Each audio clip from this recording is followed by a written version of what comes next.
What's up, guys? Yeah, we've gone through the teardown of this engine so far. Found that the rod was seized to the crank. Have installed the new bearings using the fire and ice process, I guess they call it. So basically, where you take the bearings, stick them in the freezer for like say a day, make sure they're nice and cold. They're gonna shrink up a little bit, and then you pull your torch out.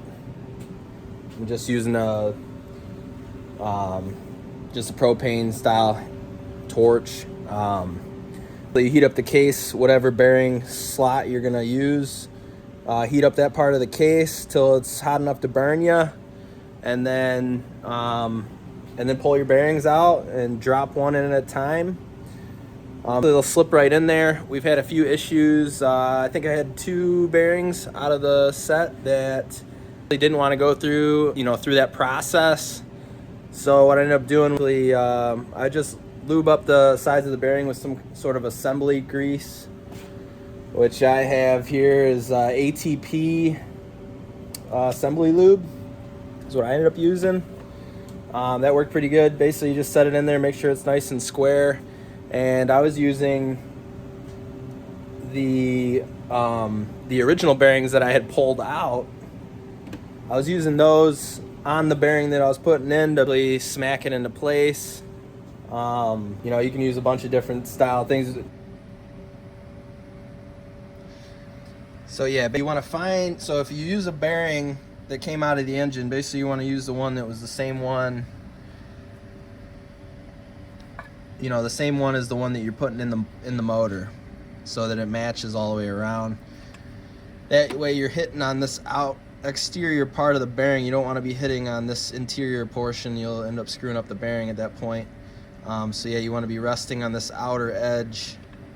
Whatever you're gonna use, you can use it like a socket if it fits. This one's a little bit this one's a little bit too small for that bearing there. It's something that's gonna fit on the outer edge. This particular bearing right here was giving us issues coming out. So as far as taking all these bearings out of this both sides of this case here, you can pretty much just take a heat gun is what I use. I didn't even pull out the torch for this setup here.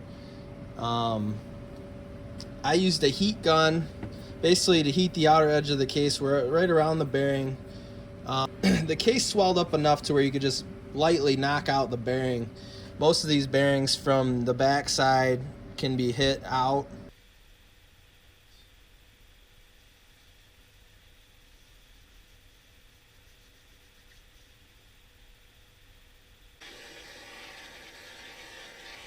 So it's pretty cold out in my garage this time of year.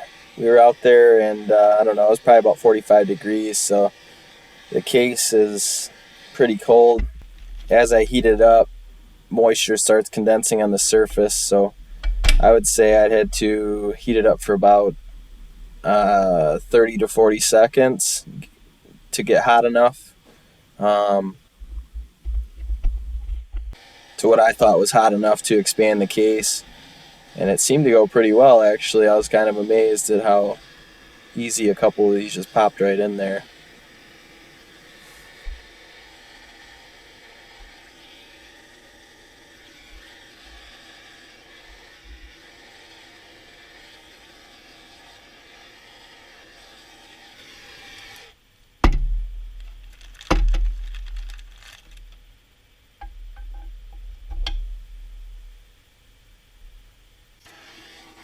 Those first couple bearings I dropped in were the crankshaft crank bearings.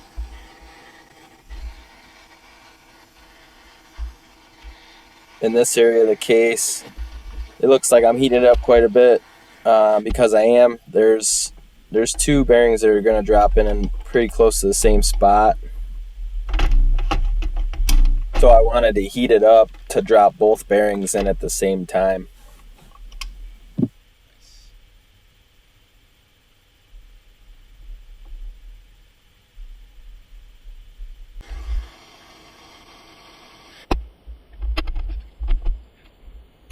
This bearing right here was the one that I used the puller to get out, so I think the tolerances in the case were a little bit tighter than the rest of them. It didn't want to end up sliding in with the expansion from the heat. So we ended up just taking it slow and tapping away until you know, it was fully seated.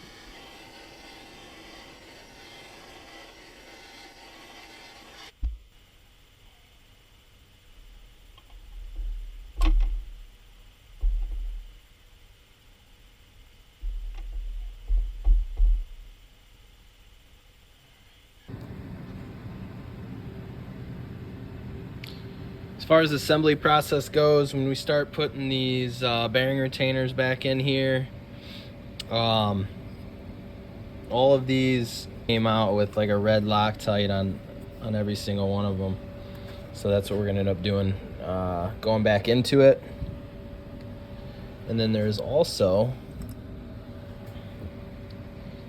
like on this bearing retainer, there's this little notch right here. So basically you're supposed to take and when you install the screw, you're supposed to punch it right there. I guess so it doesn't back out. And it tells you in the manual to do that.